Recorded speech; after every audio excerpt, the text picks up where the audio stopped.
హైదరాబాద్ దమ్ బిర్యానీ ఎలా చేసుకుని చూద్దాం. ముందుగా బాస్మతి రైస్ నానబెట్టుకుని పక్కన పెట్టుకోవాలండి 1 గంట.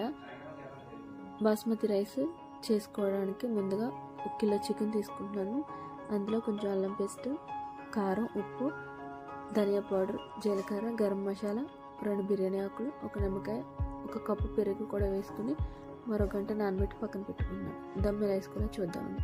2 స్పూన్లు నెయ్యి, 1 స్పూన్ ఆయిల్ వేసి అందులో 1 ఉల్లిపాయ, 3 పచ్చిమిరపకాయలు, కొద్దిగా కొత్తిమీర, పుదీనా, ఉప్పు, కారం, పసుపు, అల్లం పేస్ట్ కూడా వేసి బాగా ఉడికించుకుని కొద్దిగా కర్రీ పక్కన తీసి పెట్టుకుని అందులో మధ్యలో నేను బాస్మతి రైస్ ఉడికించి పక్కన పెట్టుకున్నానండి.